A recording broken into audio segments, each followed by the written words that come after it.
As I said earlier, this is the Introducing New Concepts and Z-Codes and Health Disparities, which is a small rural hospital improvement program webinar. And today's speaker comes from the Indiana Hospital Association and is Madeline Wilson. And I'm going to do this bio real quick and then, prop her up and give her praise and then let her take over the show. So Madeline, after serving 30 years in the nursing field in acute and ambulatory settings in quality, risk, regulatory, and patient safety, Madeline decided to take her passion from zero harm to the next level by using her skills in change management, both at the state and national level. She assists hospitals in harm reduction with performance improvement initiatives, educational resources, and culture of safety coaching. Also serving as health equity lead for the Indiana Hospital Association, Madeline has assisted hospitals with the development of systems to track social determinants of health through Z-code tracking to better identify the needs of the communities. She is a member of the Indiana Sexual Violence Prevention Council and has been trained in the Indiana Trafficking Victims Assistance Program. And Madeline also holds a master's degree in nursing with a focus on healthcare policy and advocates at both the patient and hospital level.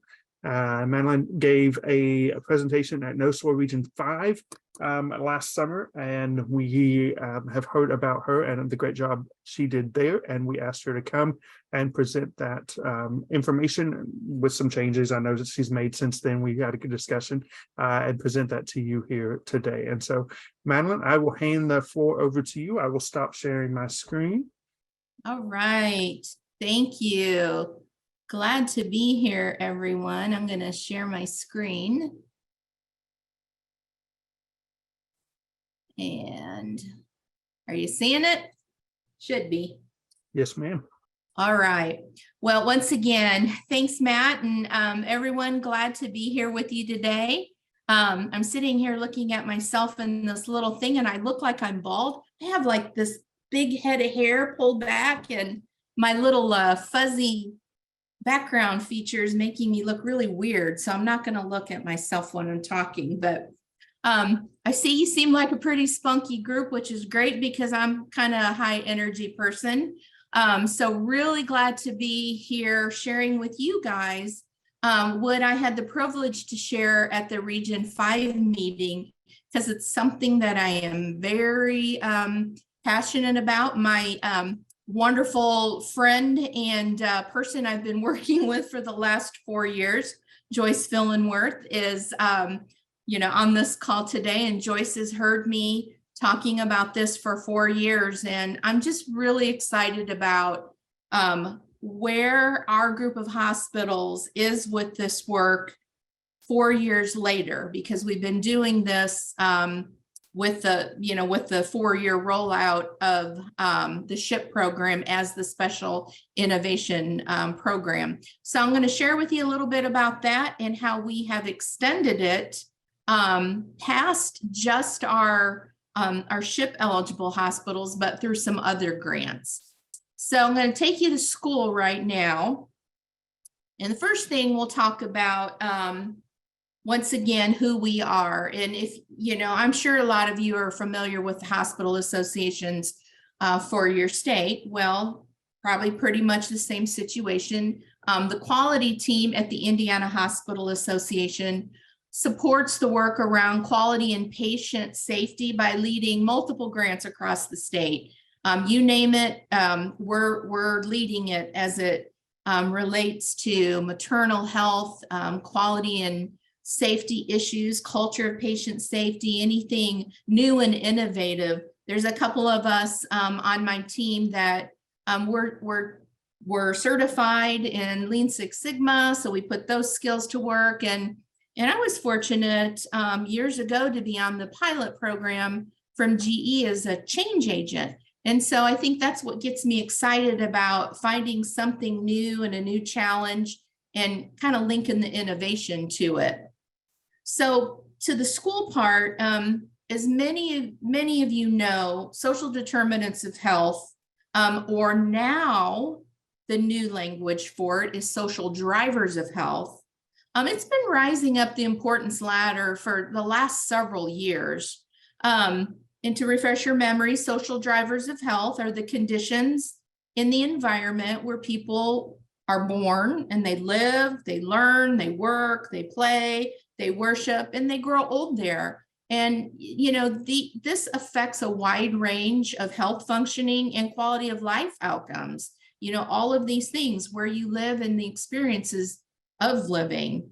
So I've been currently doing work in 4 grants right now, all that have a component of that screening for social drivers of health.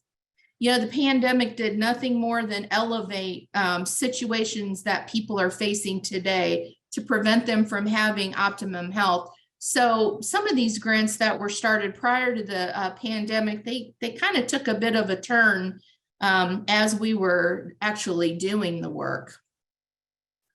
The foundation of all of our grants was really built on Healthy People goals. So in August of 2020, Healthy People 2030 was launched to continue the work from Healthy People 2020. We did not meet all the goals. We made some steps, but there was a lot more work to be done. So they kind of revamped the Healthy People goals. They actually skinnied them up, which I'm glad that they did because there were a lot of goals to meet. But this time around, they really included a lot of objectives that were related to social drivers of health, including the part about tracking the data and then addressing those health disparities. So it really made sense that this would be the heavy focus at the 2022 CMS quality conferences. At the conference last year, that's where CMS announced the goals of how to address health inequity, from developing an approach to capturing the data through the regulations for quality improvement, including ways to actually incentivize closing those equity gaps. And they demonstrated that this could be done by Z-code capture, specifically starting, of course, CMS with the Medicare population. So this is exactly where we started in Indiana across our social determinants of health grant. So we really kind of followed CMS's language, which actually just from work prior to 2022, I kind of knew what direction they were going just from some past grants that we've been involved in. So it kind of made sense to follow that path, and we were spot on, thankfully. So how are we meeting these health equity priorities that are popping up all over the place right now? Well, first, if you're not familiar with this, you soon will be, especially as you move into your new cycle with the ICD-11. But what are Z-codes? So Z-codes are a subset of the ICD-10 diagnosis codes, and they represent the factors that actually influence health status, and they're coded as non-medical diagnoses. So that's really important. That's a big change. There are hundreds of Z-codes in the ICD-10 coding manual, but there is a specific category that is just tailored to those social drivers of health. And that is found in the categories known as Z55 through Z65. So just one section. And so as you can see here on the slide, here's the categories of those codes. And as I just said, you can see that they're not medical condition. Within each one of these individual categories, there's additional codes. So there's not just Z55, 65, there are decimal points after. And that has just been growing over the years. It started with these 10, and we're actually up to 114 now. But really, CMS is trying to get more granular and more specific. And so that's why these codes keep increasing. And so I anticipate there'll probably be more next year. But just this last year, ICD-10 had their updates for 2023. And as I said, we started out with 10 categories, and now we're up to 114 codes. And every October, that's when this turns over. That's when new codes will be introduced. And so really, I think this all made sense because of the direction that CMS was going and the focus they really wanted. They kind of expanded more upon like the housing and economic circumstances and transportation. Those are two big areas that we know are big problems for people and that contribute to those gaps in care. So, you know, there's even codes in there now that focus on a patient's ability to schedule, you know, make it to a doctor's appointment or pay for that appointment. And so really specific information. And, you know, one thing, you know, that you have to always keep in mind and that I always remind the hospitals, you know, to make sure that their coding systems, their software systems are up to date, because as they are using those programs like the Optums and the 3Ms that actually will, you know, they can do those dot phrases that actually will kind of show them where to go and abstract those potential Z codes. If your software isn't up to date, then you might not be catching the most up-to-date codes. So that's something that I always remind when I'm talking with our coders across the state that have been working on this. And so this is actually one area as we've progressed through the 4-year SIP program that we have found a lot of education has been needed with our coding departments. And so all of the education and about all these things that I just shared with you really quick there, we have, you know, spread out this education now across 4 different grants. And just a quick synopsis, and then I'm going to get a little more detailed here. Our first grant, which is this SHIP grant, the HRSA grant, was regarding Z-code capture, and it started back in 2019, and it's our SHIP grant, and we call it SHIP SIP, which is our special innovation project. And it actually uses the hospital's community health needs assessment to kind of get them started on a targeted and a focused area of where they might be seeing these gaps in care. And so, you know, we really started from the very beginning. I met one-on-one with our hospitals, and we started, I'm like, what did you find in your community health needs assessment? It really kind of helped with that starting point. Our second grant it's called Safety Pin, which stands for Protecting Indiana's Newborn, supports Indiana's goal in reducing infant and maternal mortality by finding those gaps in care that could be found through social driver of health screening. Our third grant is called Indiana Healthy Opportunities for People Everywhere, or IHOPE. You know, everything has to have an abbreviation.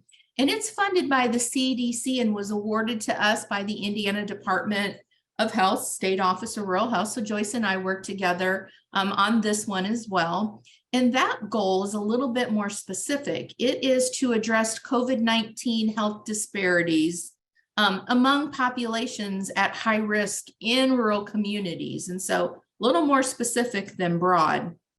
And then finally, our fourth grant is the Hospital Quality Improvement Collaborative, or HQuick grant. And there's just a little piece of that is linking also to the work, and that's the social determinant of health screening. And it's also supported by connecting with the patient and family engagement work. And so, you know, what is the voice of the patients and what are the patients telling you? And so when you look at that too is a voice that links with the community health needs assessment.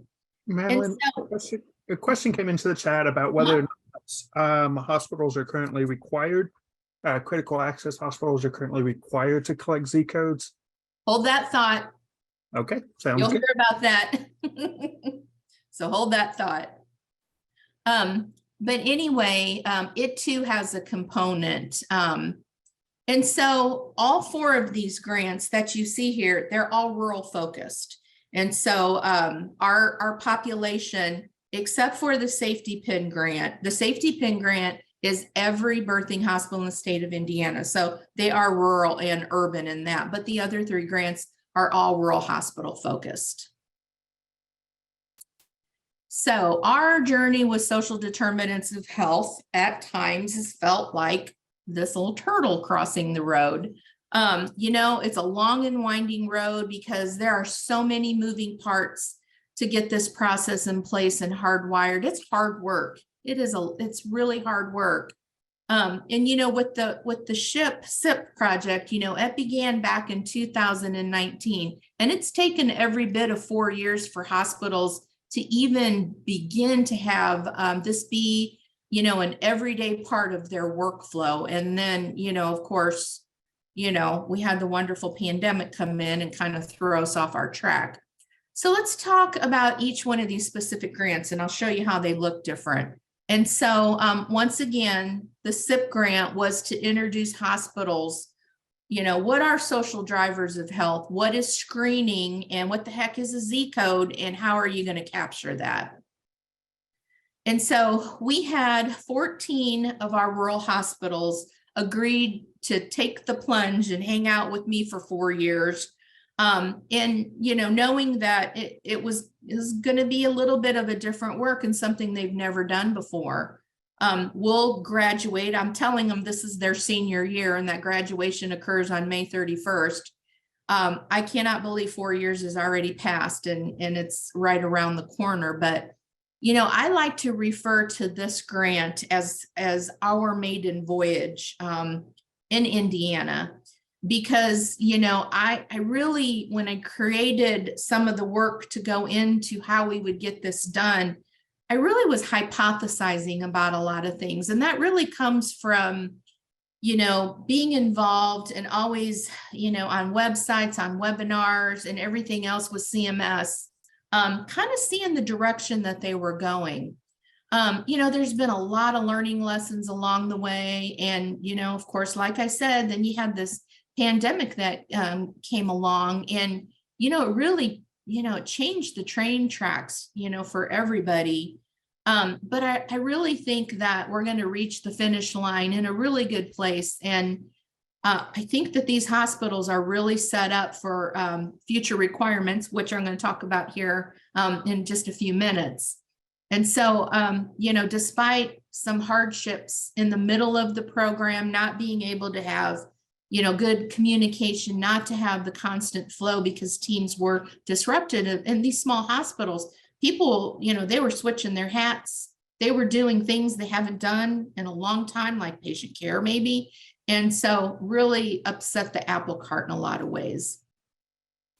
And so, you know, the starting line for many of the hospitals, it felt like the first race that they had ever participated in because it was a whole new topic. And, you know, before we could even, you know, start crossing the starting line, you know, we had to educate everybody on what was currently out there regarding social driver of health screening and data capturing. And so there were some things that you could go out there and you can Google and find out, but just terminology. And so a lot of the first year was heavy education, meeting with hospitals, bringing in, you know, partners to talk about social drivers of health. You know, so that was step one. And then we needed to coach all of these individual hospitals on the steps they needed to get there and who they needed to be on their relay team with them. And so the first step of this complex process was to build a multidisciplinary type relay team. And the first step before we can even approach that starting line, as I said, was to educate on what everybody knew about social drivers of health screening. Were they doing anything like that already in their EMRs or in their admission assessments or what have you, or even in their ED visits and things? We need to educate them on what came next in the process. And we needed to educate them on who all needed to be a part of the team. You know, who needed to be on that relay team. You needed to have IT on that team, because if you didn't have a social driver of screening tool in your EMR, You needed to have somebody to build it. Who's going to do the screening? You had to have team members on that.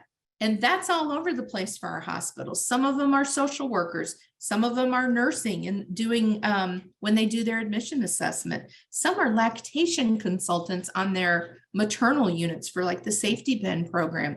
Some of them are health navigators. Some of them are people who work in the emergency department in registration. And so every hospital is unique. So, you had to say, who do you think would be able to start doing this work? Because you need to bring them to the table. So every hospital looked a little bit different. You also had the coding team that needed to be there, because if they didn't know to look for these Z codes, if they didn't know how the coding rule changed back in 2018 to how they could code this, you would never capture any Z codes because the coders aren't going to look for it. So you needed your coding team at the table. And then if you have community wellness liaisons, you need to have them at the table as well, because they're the ones that will connect these patients when, these gaps are uncovered. And, over all of this, hospital leadership is number one. Your senior leaders at your hospital, they need to support this because it may cost some money to change their EMR. Their coding workflow, that's going to change for a while, which means productivity levels, might change, and those claims might not get out the door in, 48 hours or what have you. So it really is a big team approach. And so for the program, we followed the basic plan, do, study, act process, utilizing the Healthy People 2030 roadmap. So it was already there for us. So we just made it fit that. In year one of the program, the plan was established by the hospitals conducting the community health needs assessment. And from there, a lot of them chose one topic area to focus on. And that could be maybe, excuse me, substance abuse in their community. Maybe it was transportation needs. And so in order to eat the whole elephant, we said, well, maybe you ask one screening question to get this started until you become accustomed to asking, 10. And so that's how the first year of the program started out. In the second year, it was really focused on the multidisciplinary team being formed. So each hospital started finding all their relay team members and bringing them to the table. And then we just started doing educational pieces, either individually with these departments, one by one, and then bringing them all together and doing education together. So that took a whole year, especially during the pandemic, just to get all of the players on board. A lot of them didn't even know what the heck a Z-code was. What is that weird word? And so, that's where we started with a lot of people. Last year, year three, consisted, of a lot of training with different organizations that could assist with linking with social resources.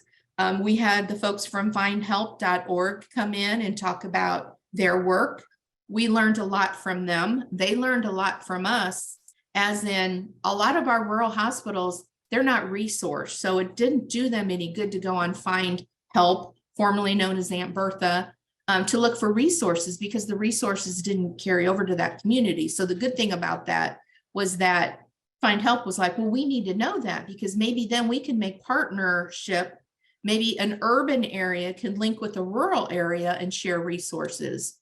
We also have a wonderful program called Indiana 211, who is now partnered up to do some work with the findhelp.org, but that is our local resource here in the state that actually you can pick up the phone and you can call them right from the hospital and get some help with resources. And that program has expanded over the years, and I know it's going to continue to expand. So I was really excited. A lot of people didn't even know it existed. So that was really good. And so we did additional training on the coding changes that were happening. And then a lot of one-on-one meetings to walk people through their process to reevaluate. And now in year 4, where we're at with this, we're actually doing a further enhancement, and I'm introducing people, these hospitals to the community resources are out there. We've had Joyce put together a great group of people across the state for transportation, because that is a big issue that we have in Indiana. So what are resources out there for that? We brought what's called the Corporation for Supportive Housing in. They did a great job of explaining to people what are the options out there for the people who are couch surfers, the people who just need temporary, assistance, people who need help just getting up and starting with a place to live, as maybe they've just gotten a new job. And so they've been introduced to things like that. And so, we've really taken a lot of time to bring in the external resources to the internal resources, but at the same time, the external resources are meeting the hospital folks and the new community health workers that are being put in these positions. So it's worked out really well. And so now you say, well, how do you know the progress? So we were able to build a dashboard through our program called Data Link. And we are fortunate enough to be the data warehouse for all the hospitals in the state of Indiana. They send us all their claims. And so from that claims data, we can actually run some report. And for each individual hospital, they can see how many patients have a Z code or a social driver of health assigned to them. We can look at it that way, and we can look at it as how many Z codes are we collecting collectively for not only just at a hospital level, but at a state level. So it kind of gives us a snapshot of what are our problems in Indiana. But I will tell you, and at the end, I'll show you our statewide graph, but we got a long way to go. We have made some steps. I think we would have made some bigger steps if the pandemic wouldn't have hit us right after we started this program. But I am proud to say this is our 14 hospital results right now. And, as you look, you guys will have the PDF. I gave Matt the PDF to share with y'all, but you can see how these hospitals have worked really hard. And each program year, they get every quarter, they get their updated data, but I just did the program here every year. They are increasing, their Z code capture. Back in 2018, the baseline was 539 Z codes were collected between 14 hospitals for the entire year. Right now, through 3 quarters of 2022, we're up to 1,731. And so I'm pretty excited about that. That is it's even in a 43% improvement right now from 2021 to 2022. They didn't stop capturing this data. So I'm really excited about that. I know that doesn't sound like huge numbers, but just keep in mind, these are 20, 25 bed hospitals. And so not every patient that walks in their door will have a social driver of health, but they're not going to have huge numbers like you'll see in a bigger facility. So I'm just really proud of the work that they've done. They've got a ways to go. Some of the hospitals had some struggles. We had a couple baton drops during the relays and things. And, some of our hospitals are a part of larger systems. And so what happened with that was, they couldn't make changes in their EMRs and changes in coding and things like that, because if it was them, it had to be all the hospitals in their system. So it really hasn't been until, I would say, within the last 6 months or so, that with the new regulatory requirements that have come out, their sister hospitals, larger, the mothership has been like, oh, we all need to do this. And so changes are now occurring. Right now, 12 of 14 of the hospitals are on a path to have improved significantly through this, that they have established processes. So really, really proud of the work that they've all done. And so, right now, as I said, we're really beginning to look at, and this is where the spring is going to be. Now that they have some data captured, I want them to really put their eyes on that data, not just the number, but what are the pockets that they're seeing. One of the hospitals started this program out saying, well, I know what our problem is. It's transportation. Every person that has a social need, it's related to transportation. Well, that's not what they found out. What they're finding out now is they have a large population of kids in the foster care system. And, you know, if you're familiar with, a lot of kids in the foster system experience those adverse childhood events, which contribute to, they can have some health issues, they can have mental health issues, they can have, you know, behavioral health challenges. And so she was like, and they're very, you know, it's a whole different group that you're working with. And she said, I didn't know in our little county in Eastern Indiana, we had so many foster kids with a lot of needs. And so there was an aha moment. And so, you know, so when you think about all this, you know, as I talked to them about running the race and passing the baton around to the team members and things like that, I say in the end, it's not really a race, it's a marathon. And what they have learned now was just, you know, a beginning. And this isn't a flavor of the month. This wasn't one of those one and done kind of grant project. It's not a project. It's a program, and it's a way of life for a hospital. And so they all get that. And a lot of them are really happy to say, we've done some good things. And so from there, we expanded and got bigger. So what I started out with 14 hospitals, then expanded to all of our birthing hospitals in the state of Indiana, which there are 84 of them. So the audience grew. And we call that safety pin, which is protecting Indiana's newborns. And look at that lovely, darling little baby on there. That is my new grandson that was born in November. And so I really thought, I want to put him in this presentation. I'm just a little excited about it, but this means something to me, you know, not only as a nurse, but that, you know, my grandson and my daughter have an opportunity to fall into some of these gaps if, you know, there are any situations that would present themselves to it. From here, you can see that, you know, we are quite a bit higher than the national infant mortality rate.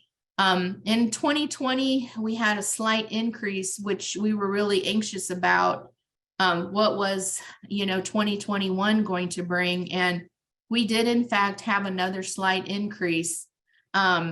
But, you know, when you look at the graph on the right side, the yellow, that is like a blaring in your face need that we need to meet. And that is with our non-Hispanic Black population.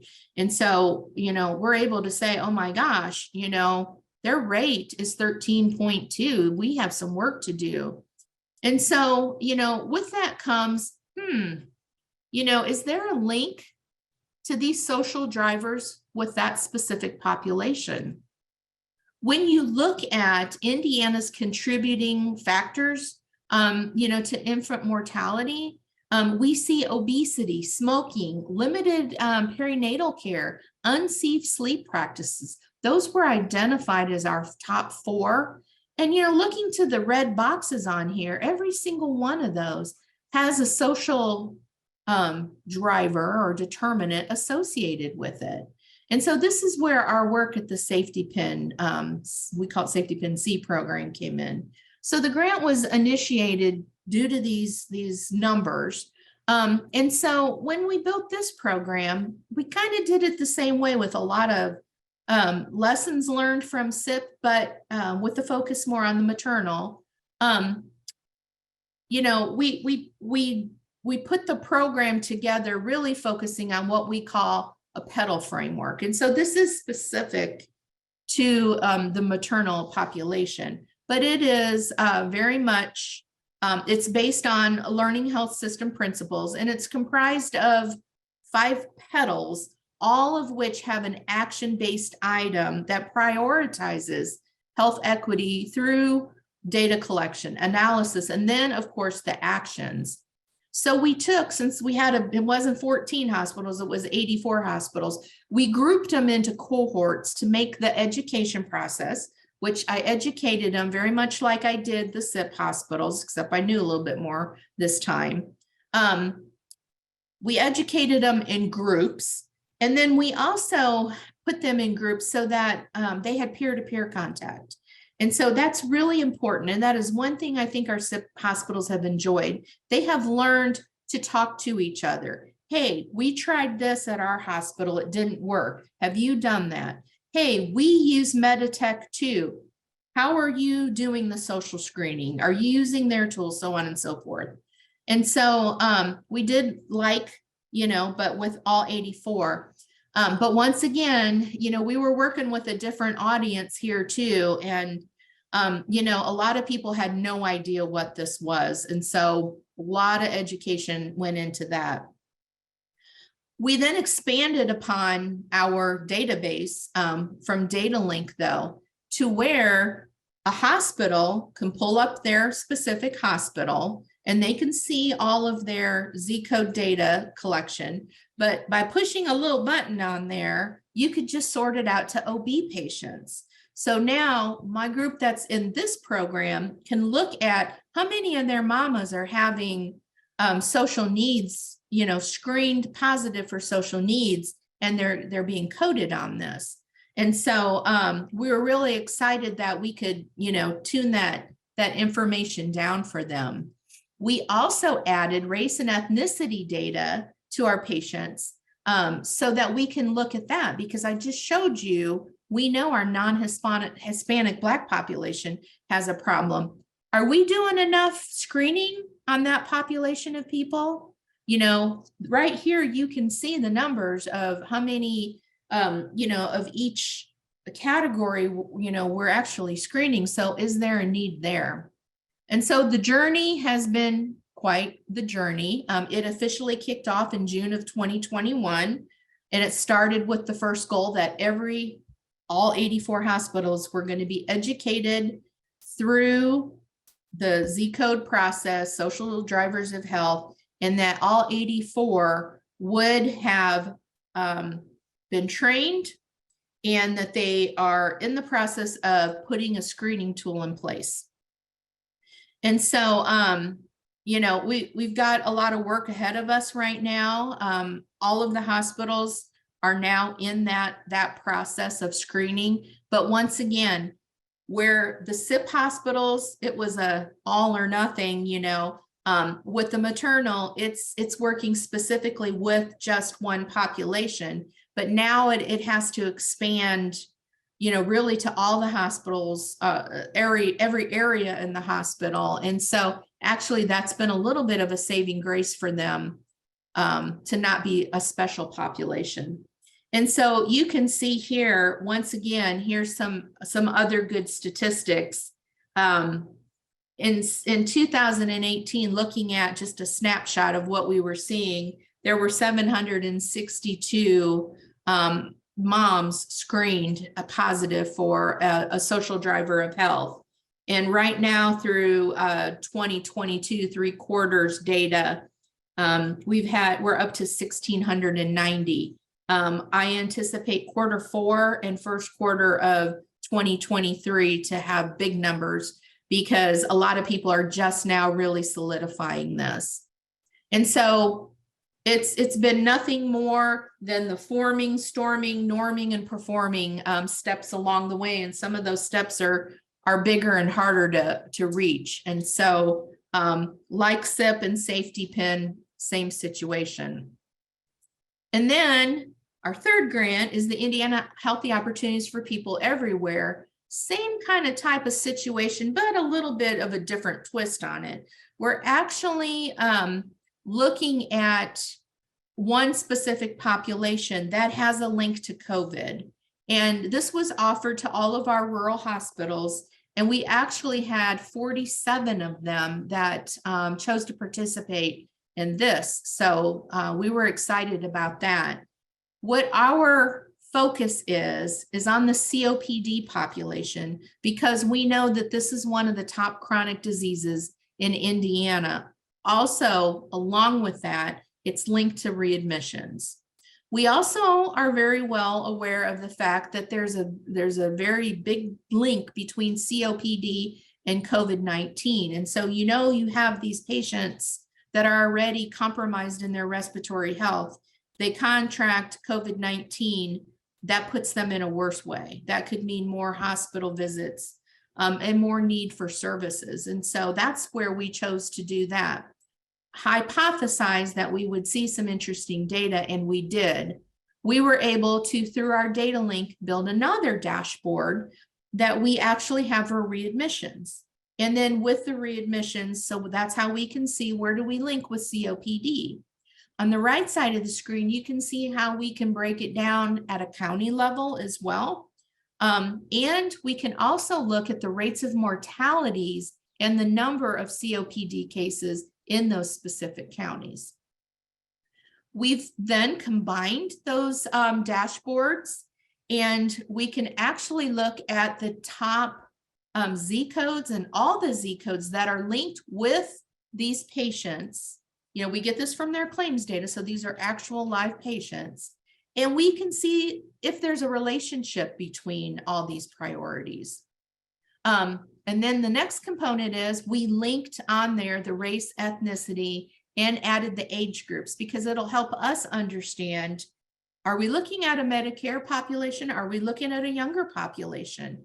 A lot of the resources that are out there are directed towards, those over 65. But are we having a greater need in our state with people under 65 and who may not have insurance coverage to go through pulmonary rehab programs and things like that? And speaking of pulmonary rehab programs, that is another great program that can really benefit these respiratory challenged patients. And so one thing that we have done, we're trying to help our rural hospitals kind of be set up for a good situation and increase capacity. Maybe they've dreamed about having a pulmonary rehab program, but they haven't been able to. Maybe I have a couple that were preparing to start getting one started because of the respiratory programs when COVID happened. So we want to kind of help them out. And through our iHope grant, we're using our funds to not only provide them with some resources. Every hospital just got a big box of, they got some pulse oximeters to give to patients who don't have the means to buy them, pinwheels to do breathing exercises, oral health kits. There is a great link between poor oral hygiene and COPD patients developing pneumonia and other respiratory infections that keep bringing them back into the hospital. And then some, patient-facing educational materials. And we're also training them. I have a large group right now that are going through asthma certification training. There is a link between asthma and COPD. It's called overlap syndrome. Also, I have a large group of staff members from hospitals right now being trained for the Freedom from Smoking program. And I had 33 hospital staff that actually were trained as COPD educators. And so a lot of opportunities we're offering to them as well. And so, and the last program is called the HQuick Program.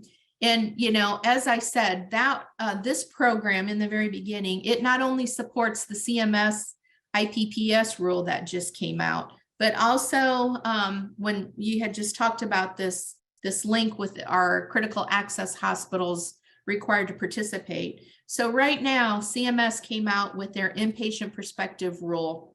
And as you know, as rural health providers, not, rural health critical access hospitals, they're offered voluntary reporting. So no, they do not have to report social drivers of health screening and a commitment to health equity. Our measures right now, voluntary for 2023, mandatory in 2024.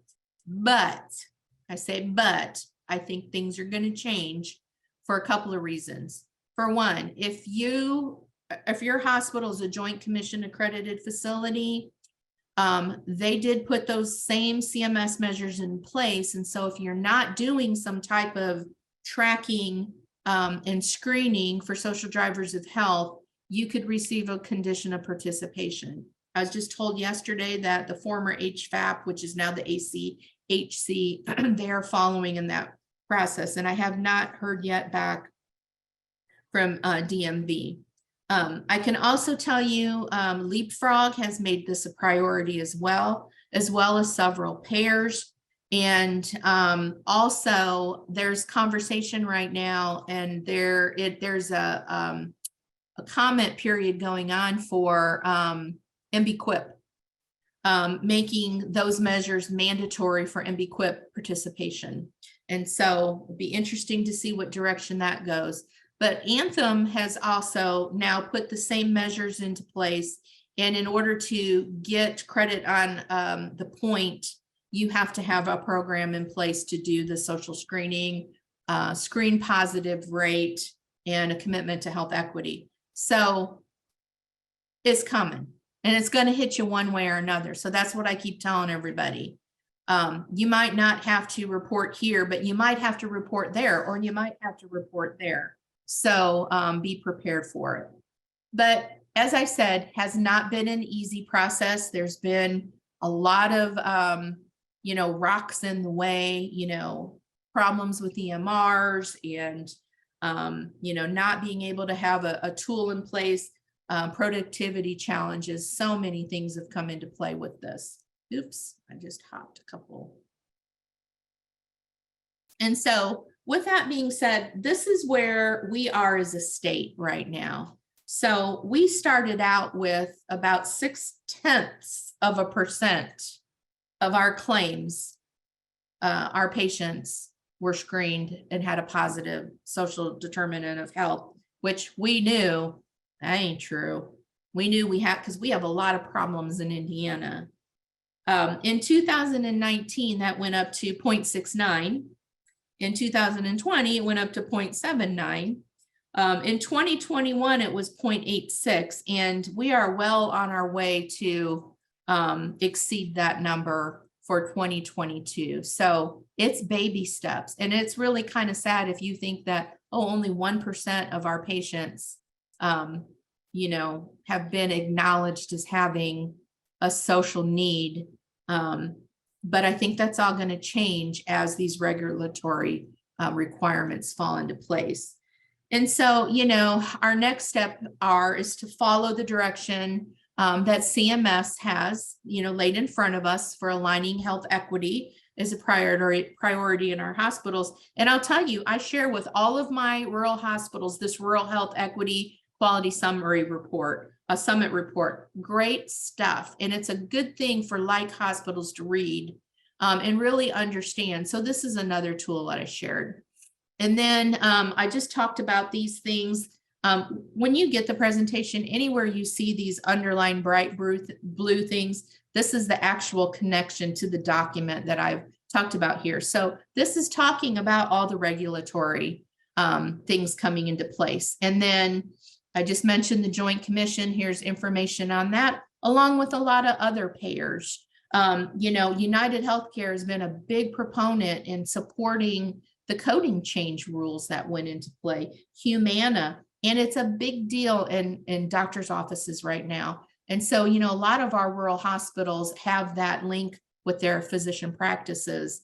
And so, I'm telling them, you guys need to come together. If you're sharing an EMR, especially if your physicians are doing the social screening in there, check to see if the button is turned on, that information flows over to the patient's health record. And so if they come into the hospital for admission, you can see if they have a social need, and you don't let them out the doors of your hospital without talking to them about that.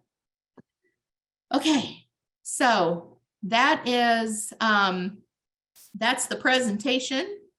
I'll stop sharing. And Matt, are there any other questions that have popped up?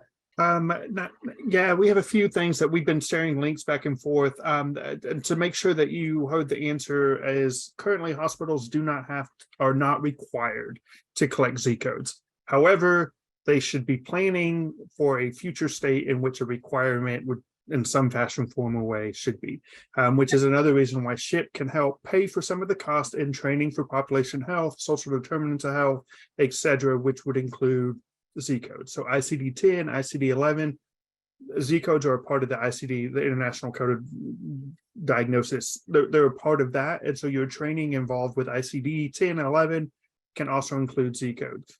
Absolutely. Since Z codes is a new thing, yes, that's for both PPS and costs. Nothing's mandatory yet. As far as the Z codes being new, this would be a great consortium cohort type of activity. As you just heard from Indiana, part of it was getting people together and do it collectively, rather than, you may want to start off with 1 or 2 hospitals and see if they're interested, but it would be a great thing to kind of say, hey, this year we're all going to focus on. And so you just did the NOFO and you've got a couple years planned out, but we do a yearly thing where we ask you to report, to update if there's a change in direction, if you can get some movement from your hospitals on, yeah, this is something we want to learn more about, or we need to be coding for this or something, you can easily, make an adjustment to your work plan, send it to Krista, Janine, or Jason, whoever it is, and say, hey, this is something we're interested in. That's been a big push. And so in the chat earlier, I put in some very specific areas of SHIP funding that you can look at to, like, hey, if my hospital wants to do this, what would it be classified under? And it's there. And so just keep in mind that when SHIP funding, it's about the training the hospital staff, right, and the hospital. So things that will pay for the coding and the training and all of that, and learning how to identify and code correctly. We will not pay for you to hand out flyers or print material for the patient on how to fight homelessness or food deserts or things of that nature. And so we do want to make sure that there's a clear line between what SHIP can pay for and what SHIP can't pay for. And that's awesome, Kim. Education is really, really education, and because we offer to our SHIP hospitals a stipend, and so I am always saying, okay, does this fit the HRSA guidelines, for that? But I will tell you, the coders had to go through training, and so some of the coders had to go through training. Even the coding manuals. So, there were new Z codes put in there. And so, right. They had to have training on what are those Z codes and how to use that. EMR builds, that's been a big thing, because social driver of health screening was not in a lot of these hospitals. Some of them had them in their system, but they weren't turned on. And you know what? It's like anything else right now, it's going to cost you to flip the switch. Right. And then they had to learn how to use them. So, and Z codes are one of those things, because of its nature, it can be paired with other funding areas and things of that nature. Z56 through Z66 can be coded by anybody in the patient's care team, not just a PCP or a hospital. It can also be a counselor, a psychologist, school counselor. Anybody in the care team can also log those. And so that's an important caveat there. Krista, I wanted to give you an opportunity to share anything that you might have or add any comments at the end. If you don't, that's fine too. I'm not trying to put you on the spot. No, thanks, Matt. Just echoing everything you said and reiterating again, there's an annual opportunity for folks to reassess their hospital level activities. So if this is something that you're interested in, and I saw a couple of folks in the chat said that folks are thinking about it in future years, really getting your hospitals together and thinking about if Z codes are something for your state's hospitals to do. I'm really, really encouraging that. Yeah, absolutely. Caroline has launched the polls.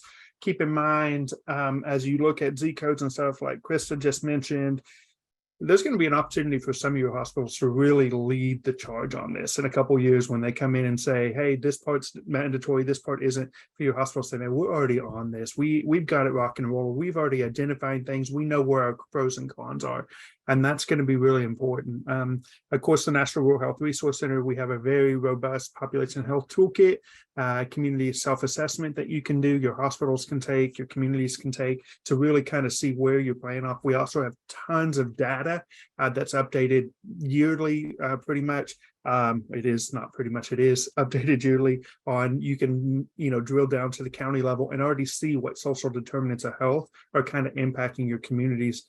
If you have that information and that data, you could easily take Z-codes and amplify that and say, let's drill it down even more. Why are these people here or here or here? And so it's a great opportunity. And so we definitely want you to use this opportunity to think about and talk with your hospitals about SHIP funding being used for population health and Z-code and health disparities. Madeline, you are a blessing. Thank you so much for being here. It is an honor to hear from you. This will be recorded and posted within the hopefully next 5 business days. We put your email address in there, so if people have more detailed questions, they're more than welcome to reach out to you. You can also reach out to ship-ta@ruralcenter.org, and we're happy to make sure the questions get. But thank you so much, Madeline. We really appreciate you being here. That was great information. Thank you, everyone. Y'all have a great afternoon. I'll stick around for a few minutes if you have another question you'd like to ask. Thanks. Take care, everyone.